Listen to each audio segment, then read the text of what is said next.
옛날에 영화 중에 해리슨 포드가 나온 도망자 퓨지티브라는 그런 영화, 아마 많은 분들이 옛날에는 굉장히 유명했던 그런 영화니까 많이 봤을 것이라 생각합니다. 주인공이 아내를 살해한 그런 혐의를 뒤집으시고 끝까지 도망치는 그런 생활을 합니다. 어느 곳에서도 정착해 살 수가 없습니다. 그를 잡으려고 죽자고 따라다니는 형사가 있었기 때문인 것이죠. 이 사람에게 더 이상 이 쫓기지 않는 진정한 자유의 순간은 그를 끝까지 쫓는 페더럴 에이전트, 끝까지 쫓는 그러한 이 형사가 사고가 나든지 죽든지 아니면은 아내를 죽인 살해범이 잡혀서 이 자기의 죄가 무죄로 밝혀지든지 둘 중에 하나가 돼야지 해결될 수가 있는 것입니다. 우리 31장에 보면은 본문에 드디어 야곱이 20년간의 종살이가 끝나는 자유의 대선언을 보게 됩니다. 야곱이 처음에 자기가 라반의 종이 되겠다, 머슴이 되겠다 이렇게 했을 때는 아주 쉽게 생각했습니다. 자기 의사로 종이 되었기 때문에 역시 자기가 원하기만 하면은 얼마든지 자기는 자유인이 될 것이라 이렇게 생각했습니다. 그러나 라반이 종이 된다는 것은 영구적인 종이 된다는 의미였던 것이요. 라반은 이 야곱을 평생으로 종으로 부려먹기 위해서 딸을 주고 그것도 두 딸이나 주고 그리고 자식을 낳게 하고 그리고 재산을 많이 모으게 했습니다. 양치는 데 전문가이고 자기 재산을 정식시켜주는 기계와 같은 이러한 야곱을 라반이 자유롭게 놓아줄 리가 없는 것이요. 그런데 야곱 가정이 재산을 가지고 야반 도주해 버렸습니다. 라반은 이것을 알고 나서 밤새 아들들과 함께 추적했습니다. 잡아서 끌고 오려고 아니면 죽이든지 둘 중에 하나를 하려고 갔던 것이에요. 그런데 밤에 하나님께서 나타나셔서 야곱에게 가부간에 손을 대지 말라 그랬습니다. 라반은 결국 하나님이 두려워서 야곱을 포기하고 그 갈 길로 보낼 수밖에 없었던 것이에요. 만약에 라반이 하나님의 말씀을 듣고도 포기하지 않았다면 어떻게 될 것인가? 아마 하나님께 그를 죽였을 것이에요.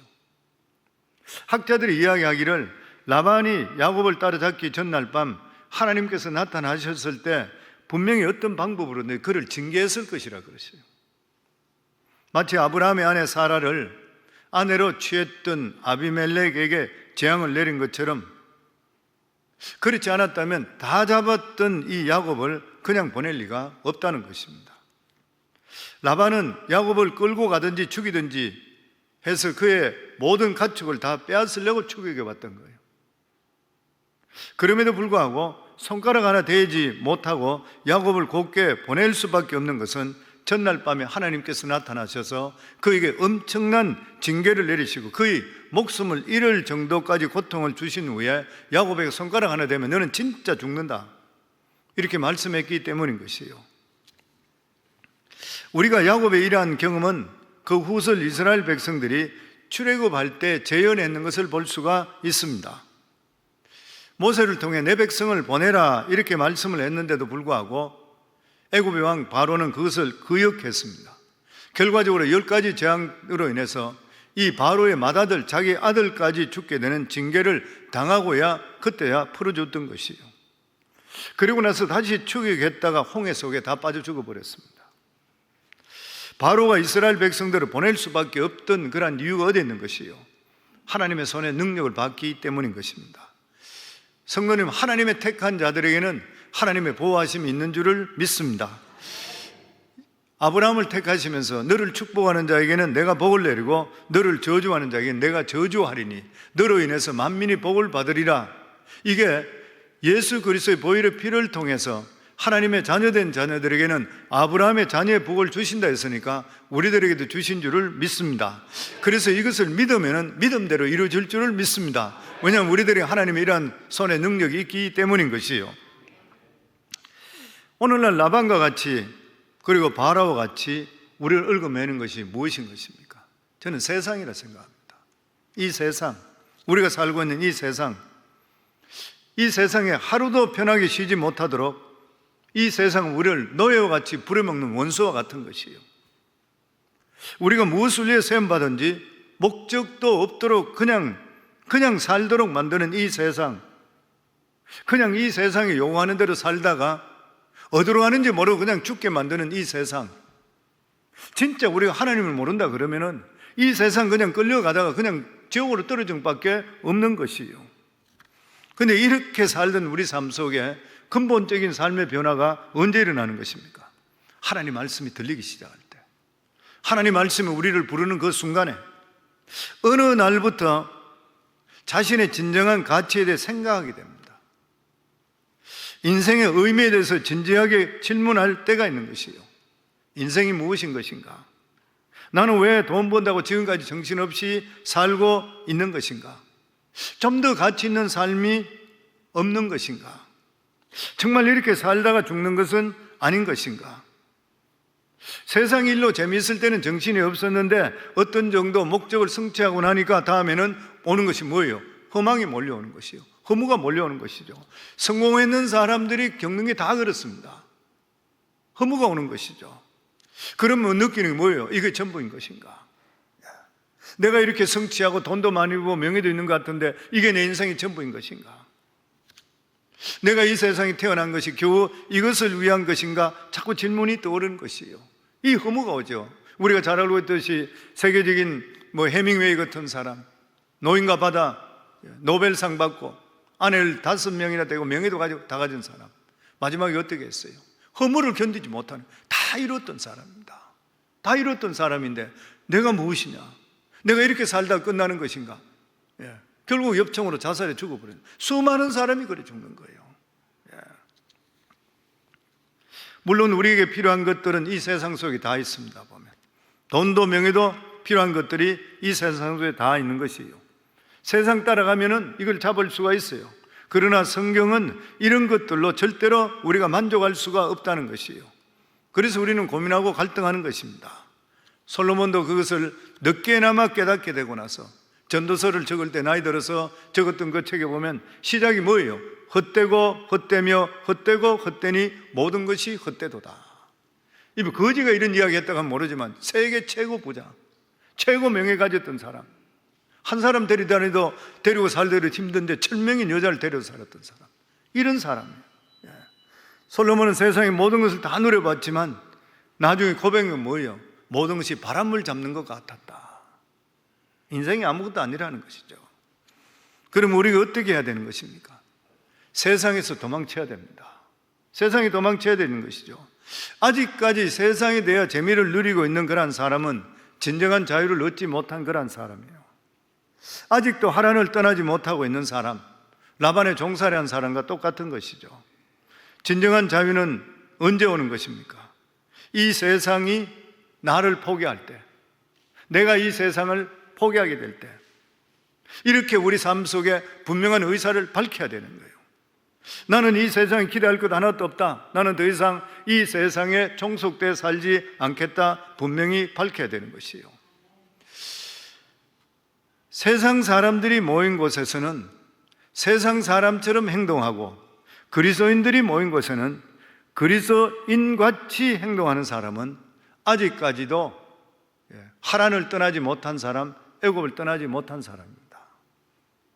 아직 뭐가 뭔지 모르기 때문에 마치 이스라엘 백성들이 출애굽할 때에 모세 따라 나왔던 잡족들과 똑같은 것이에요. 그런데 가장 불쌍한 사람이 누구냐면은 하나님을 안다 그러고 하나님을 부르심을 받고도 아직까지 마음으로 세상을 떠나지 못한 사람이에요. 그런 사람은 하나님의 백성이 겪는 고생은 곡선대로 겪으면서 결국은 자기 죄 때문에 멸망당하는 것이에요. 이렇기 때문에 그리스도와 세상 사이에 끼인 사람이야말로 가장 불행한 사람이에요. 가장 대책 없는 그런 사람인 것입니다. 라반은 야곱이 하나님과 함께함을 보고 결국 손을 들었습니다. 가라. 그리고 야곱과 언약을 맺게 됩니다.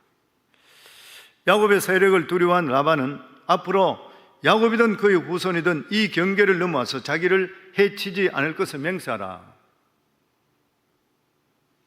그러나 이보다 더 진정한 의미는 야곱은 이제 어떤 어려움이 있다 하더라도 다시 라반의 종이 될 수 없다, 그 말인 것이죠.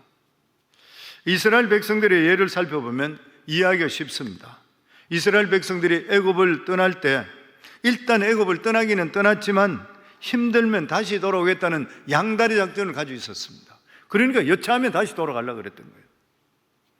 그런데 애굽을 떠나서 홍해를 건너서 광야에 들어가 보고 나서 느낀 것이 무엇이요? 다시는 돌아갈 수 없다는 거예요. 돌아갈 수 있는 길이 없다는 것입니다. 이제는 광야에서 목말라 죽든지 굶어 죽는 한이 있더라도 애굽으로 돌아갈 수는 없다는 것이요. 무슨 일이 있다 하더라도 하나님 백성으로 삼아야 되는 것이요. 그래서 사도 바울은 이스라엘 백성들이 홍해수를 걷는 것을 침례라고 표현했습니다. 고린도전서 10장 1절에 2절에 보면 형제들아 나는 너희가 알지 못하기를 원하지 아니하노니 우리 조상들이 다 구름 안에 있고 바다 가운데로 지나며 모세에게 속하여 다 구름과 바다에서 침례를 받고, 무슨 말이에요? 다 죽었다. 침례가 뭐예요? 예수 그리스도가 죽었다는 것이죠. 다 죽었다는 거예요. 이스라엘 백성을 홍해는 건너면서 애국과 완전히 단절되었다는 것이에요. 다시 말해서 애국, 세상에 대해서 완전히 죽었다는 거예요. 이제 그들은 애국과 아무 상관없는 사람들이 되었다는 것이고 그들은 다시 하나님의 백성으로 태어났다는 것입니다. 이제부터는 죽이 되든 밥이 되든 하나님 백성으로 살아야 돼요. 야곱과 이 라반이 세웠던 돌의 증거들이 바로 이것입니다. 이 돌이 세워짐으로 인해서 그는 라반과 아무런 상관이 없는 사람이 됐고, 어떤 의미에서 그는 라반과는 죽은 관계예요. 완전히. 이제는 어떤 어려움이 있다 하더라도 다시는 라반으로 돌아갈 수가 없는 것, 그들 관계가 완전히 끝나버린 것입니다. 우리가 예수 믿고 구원받았는데 예수 믿는다 하더라도 모든 일이 뜻대로 되는 것은 아닌 것이죠. 어떤 의미에서 예수를 모를 때는 더 형통하고 인생 살아가는 삶의 재미를 따지면 더 신바람 나는 그런 인생인 것 같기도 한 것이에요.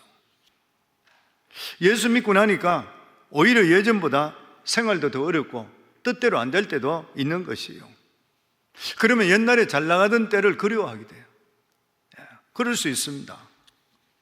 그런데 그럼에도 불구하고 그리스도인들은 과거로 돌아갈 수가 없습니다. 왜 그런 것이에요? 그것은 이 야곱의 돌무더기 같은 경계선이 있기 때문인 것입니다. 사도 바울은 이 경계선을 우리 마음속에 십자가라고 그랬습니다. 갈라디아 6장 14절에 보면 그러나 내게는 우리 주 예수 그리스도의 십자가 외에는 결코 자랑할 것이 없으니 그리스도로 말미암아 세상이 나에 대하여 십자가에 못 박히고 내가 또한 세상에 대하여 그러하니라. 예수를 믿는다고 해서 모든 문제들이 자동적으로 해결되는 것은 아닌 것이에요. 오히려 어떨 때는 더 복잡하고 꼬일 때가 있습니다. 예전에는 아무 갈등 없이 그 일을 했는데 이제는 내 뜻이 무엇인지 하나님의 뜻이 무엇인지 잘 모르겠어요. 그리고 가끔씩 그리스도 밖에 있을 때가 더 좋고 옛날이 그리워져요. 그럼에도 불구하고 우리가 옛날로 돌아갈 수 없게 만드는 것이 무엇입니까? 십자가입니다. 십자가인 것이죠. 이 십자가 때문에 아무리 힘들고 어려워도 결코 옛날같이 장사가 잘 안 되고 어려운 일이 있다 하더라도 옛날 하나님 모르던 무의미한 삶과 그리고 웃음과 자랑의 시절로 우리는 절대로 돌아갈 수 없는 거예요. 십자가는 세상이 나에게 올 수도 없고 내가 세상으로 넘어갈 수 없는 영원한 경계선과 같습니다. 그렇기 때문에 참으로 거듭난 자는 살든지 죽든지 세상으로 돌아갈 수가 없는 것이에요. 거듭난 자라 해서 실수가 없는 것은 아니잖아요. 그리스도인으로서 유혹에 빠지지 않는 것도 아닌 것이에요. 때로는 넘어지기도 하고 하나님 말씀에 불순종하기도 하는 것입니다. 그럼에도 불구하고 우리에게 도저히 부인할 수 없는 마음의 경계선이 뭐냐면 십자가입니다. 아무리 억만금을 준다 하더라도 하나님 모르던 옛날 삶으로 다시 돌아갈 수 없는 그러한 경계선, 그것이 바로 오늘 말씀의 십자가라고 그랬어요. 십자가는 죄에 대해서 죽게 하고 물질에 대해 죽게 하고 죽음을 뛰어넘게 하는 우리에게 영원한 소망을 준 그것이 바로 십자가인 것이에요. 다시 과거로 돌아갈 수 없는 경계선, 이것이 하나님께 주시는 우리에게 자유인 것입니다. 돌아가고 싶을 때 언제든지 돌아갈 수 있다고 생각하는 사람은 아직까지도 진정으로 홍해를 걷는 사람이라 할 수가 없는 것입니다. 무슨 말인 것이요? 구원을 체험하지 못한 사람입니다. 성도님, 우리가 예수 믿지 않고 살 수 있겠습니까? 우리가 믿음 생활 떠날 수 있을까요?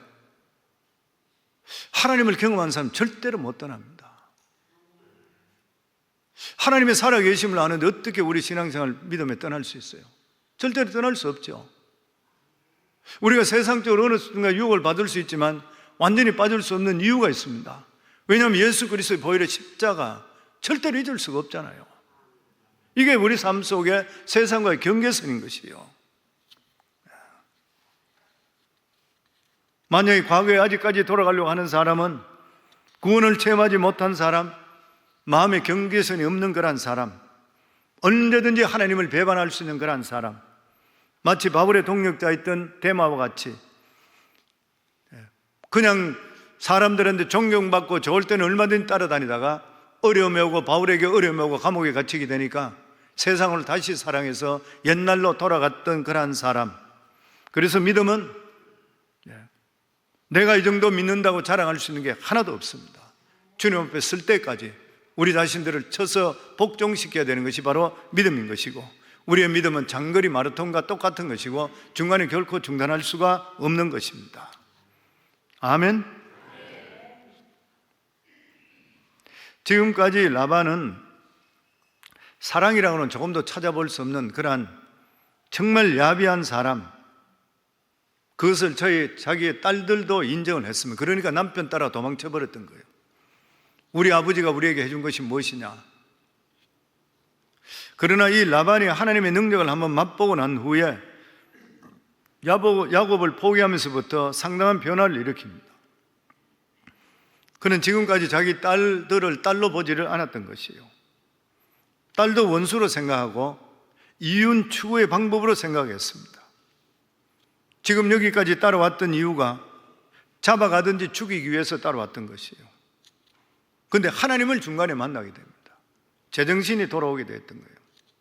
그리고 했던 말이 뭐냐면은, 내 딸들과 손주들을 어떻게 하겠느냐, 내가 어떻게 그들을 죽이겠느냐.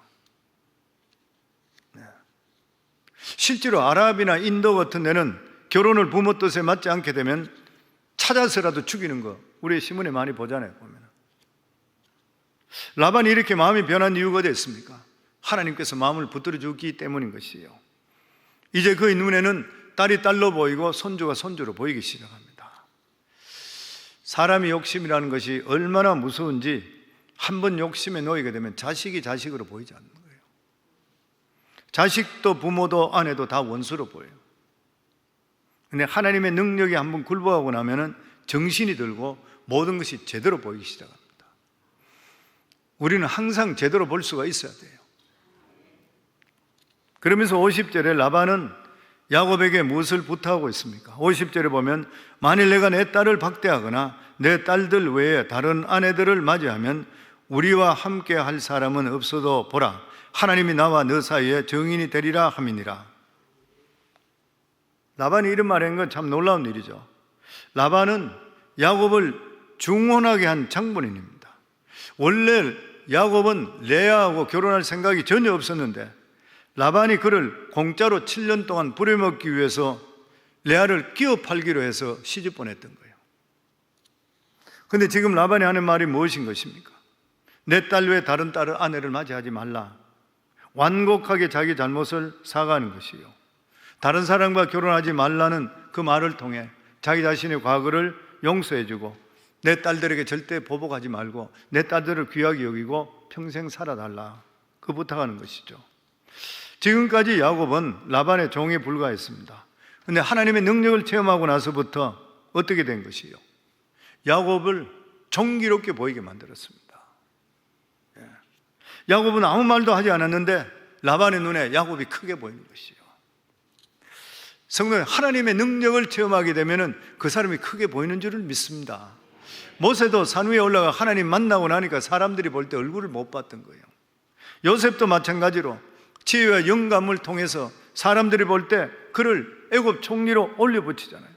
하나님의 능력이 지도자로 보는 것이고, 평범했던 어부였던 이 베드로와 요한 같은 그러한 사람도 성령 충만하게 두려움 없이 복음을 전가할 때 사람들이 그를 보고 놀래버린 거예요. 교회 안에서도 마찬가지입니다. 은혜 받고 성령 충만한 사람은 주위 사람이 놀라요. 놀라기도 함부로 절대로 못합니다. 기도 소리 들어보면 이 사람이 하나님 사람이 아니면 금방 알 수 있잖아요. 저는 우리 성도들 모두 다가 정말 다른 사람 눈에 크게 보일 수 있기를 주 이름으로 축원합니다. 그렇다면 지금까지 라반이 마치 무엇에 쉰 것 같이 야곱에게 악하게 군 이유가 어디에 있는 것이에요? 하나님께서 야곱을 연단시키기 위해서입니다. 연단시키기 위해서죠. 나를 유독 힘들게 하는 그런 사람이 있습니까? 마치 눈에 뭐가 쉰 사람처럼 나만 보면 괴롭히는 그런 사람이 있습니까? 뛰어넘으셔야 돼요. 뛰어넘어야 됩니다. 절대 쉬운 일은 아닌데 미워하지 말고 뛰어넘어야지 큰 그릇이 됩니다. 큰 그릇이 돼요. 왜냐하면 그 사람은 나를 낮추시고 내 속에 있는 자존심, 내 속에 있는 이런 것들을 깎아내려는 거예요. 하나님 앞에 엎드리게 하기 위해서입니다. 어떤 사람은 이런 것들을 표현할 때에 하나님께서 나를 다듬기 위해서 특별히 고용한 조교라 그래요. 조교라. 라반이 없었더라면 생각해 보세요. 사기꾼이고 약삭빠른 야곱이 어떻게 낮아질 수 있겠습니까? 낮아질 수가 없는 것이죠. 근데 훈련 기간이 끝나면서 어떻게 됐습니까? 그 사람이 갑자기 정신을 차려요. 라반이 갑자기 정신을 차리는 거예요. 도무지 믿을 수 없는 일이 일어나는 것이에요. 우리도 이 세상에 살다 보면 라반 같은 그러한 이웃을 만나든지 라반과 같은 이러한 직장 상사를 만날 수 있습니다. 인정사정 없는 사람이 그 사람 때문에 견딜 수가 없어요. 근데 내 자신이 훈련이 끝났다 생각할 때 갑자기 그 사람이 바뀝니다. 하나님께 바뀌시는 것이에요. 그러면서 나에게 와서 내가 너에게 섭섭한 일을 한 적이 있느냐? 너그럽게 나를 용서해달라. 생각할 수 없는 일들이 벌어지는 것이에요. 보면 하나님께서는 교만한 우리들을 길들이는 방법은 수천 수만 가지입니다. 첫째 시누이가 핫타임 주다가 좀 지나면 둘째 시누이, 나중에 가면은 시어머니까지 곁들여서 할 수도 있어요. 하나님께서 우리를 길들일 조교들은 수도 없이 많이 있어요. 보면 주위에 나를 괴롭히는 사람들을 미워한다든지 보복하려 하면 아무 소용 없습니다. 매일 교회 나와서 기도하면 저 사람 좀 죽여달라고 해도 소용없어요. 왜냐하면 죽어도 딴 사람 또 만들어줘요. 그래서 성경은 이런 조교를 보고 사랑하라 그래요. 왜냐하면 나를 훈련시키기 위해서 월급도 받지 않고 그 역할을 하기 때문인 것이에요. 이런 조교들이 나에게 기쁨과 감사로 용납이 될 때에 하나님의 의도는 이루어지는 것이고, 이 조교는 의무가 끝났다 생각해 사라져 버립니다. 저나 여러분들이나 다듬어져야 될 것이 있는 이상은 절대로 주위에 조교들이 없어지지 않습니다. 근데 우리 자신들이 다듬어지고 연단되게 되면은 우리를 괴롭히는 사람이 우리를 돕는 사람을 바뀌게 되어 있는 것이에요. 그러니까 모든 문제를 딴 사람에 찾는 것이 아니라 나로부터 찾으셔야 되는 거예요. 라반은 증거 돌 앞에 이렇게 맹세합니다. 53절에 보면 아브라함의 하나님, 나홀의 하나님, 그들의 조상의 하나님은 우리 사이에 판단하옵소서 하며 야곱이 그의 아버지 이삭이 경외하는 일을 가리켜 맹세하고, 여기 보면 라반은 하나님을 안다 하는데도 불구하고 신앙이 얼마나 잘못된지 알 수 있어요. 아브라함의 하나님까지는 맞아요. 나홀의 하나님, 그의 조상의 하나님. 나홀은 아브라함의 동생이고 라반의 할아버지입니다. 다 죽은 사람들이에요. 여기 라반이 부르는 아브라함의 하나님, 나홀의 하나님, 그 조상의 하나님 각각 다른 하나님입니다. 라반은 하나님의 이름을 부르면 부를수록 좋은 줄 아는 것이에요. 어떤 사람은 기도하면서 예수님 그러다가 성이 차지 않으니까 부처님, 온갖 신들 다 부르는, 일본의 전도가 힘든 이유가 그렇다 그러죠. 800만 신이 있다 그러죠. 그 예수를 전가하게 되면은 예수님 믿었으니까 믿겠다 그런데요. 반대하는 사람은 없다. 다 믿는다. 왜냐하면 자기가 섬기는 신에다가 예수란 신이 하나 더 들어오는 건 더 좋다고 생각한대요. 유일신이라는 것이 없다는 거예요. 이게 문제잖아요, 보면은. 근데 지금 야곱은 뭐라 그랬습니까? 여기 보면은 아브라함의 하나님, 나홀의 하나님, 그의 조상의 하나님은 우리 사이를 판단하소서 하며 라반이 그러니까 야곱이 자기도 생각이 같으면 같이 이야기 되는데 야곱이 그의 아버지 이삭이 경유하는 일을 가리켜 맹세하고, 야곱은 그 아버지 이삭이 경유하는 이름을 맹세했습니다. 살아계신 하나님, 지금도 아버지 이삭이 두려워하시는 하나님, 나를 지금까지 지키시고 인도하신 그 하나님 이름으로 맹세했는 것이요. 그러면 이 언약을 통해서 야곱과 라반의 관계가 어떻게 됐습니까? 이제는 더 이상 동맹자가 아닌 것이요, 이제 두 사람은 헤어집니다. 평생에 못 보게 되죠. 그렇지만 적대적인 관계가 된 것은 아닌 것이, 서로 해치지 않기로 했습니다. 또 어쩌면은 실제로 성경에는 못 봤지만 인생에 자기들이 살아가는 삶 속에 어디선가 또 만날 수도 있게 되는 것이죠. 이들의 관계는 어떤 관계예요?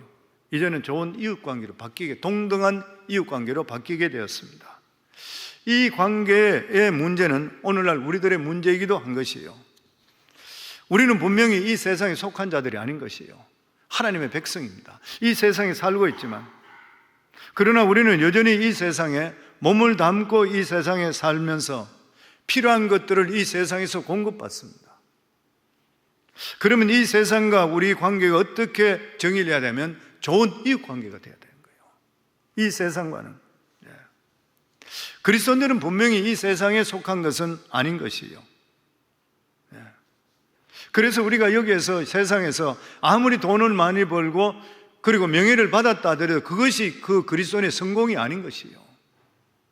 이 세상에 우리가 성공이라는 것은 하나님 나라 보실 때 합당한 일을 하고 하나님 관계가 올바른 사람이 성공이라요. 세상과 틀리는 것이죠. 그럼에도 불구하고 우리는 이 세상에 살기 때문에 세상과 분리될 수는 없는 것입니다. 우리가 여전히 가족 가운데 있어야 되고 무작정 직장을 박차놔버리고 전도만 하며 살 수 없는 것이 현실인 것입니다. 그러면 도대체 우리는 무엇인 것이요? 우리들도 이 세상에 좋은 이웃인 것입니다. 믿지 않는 부모의 도움을 받은 것도 사실이지만 하나님께 주신 것이 결과적으로, 그럼에도 불구하고 우리들은 세상에 부모에게 빚진 자들이고, 우리는 이 세상에 많은 혜택을 받았습니다. 세상에 빚진 자들인 것이죠. 어떤 경우에는 신앙 없는 친구들부터 도움도 받습니다. 저희도 미국 와서 정착할 때 돈 없을 때 친구들에게, 신앙 없는 사람들에게, 친구였던 친구들에게 도움을 받은 적이 있던 거예요. 먼저 돈 빌리고 그리고 한 달 후에 갚고. 그래서 그리스도인들은 이 세상에 살면서 그들에게 갚아야 될 빚이 있고 좋은 이웃으로 살아야 될 의무가 있습니다.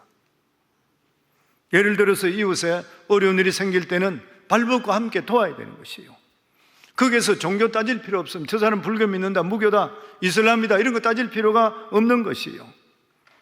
선한 사마리아처럼 어려움을 당하는 사람이 있을 때는 우리 같이 도와줄 수가 있어야 되는 것입니다. 그리고 나서 야곱은 그들과 함께 마지막으로 평화의 식사를 합니다.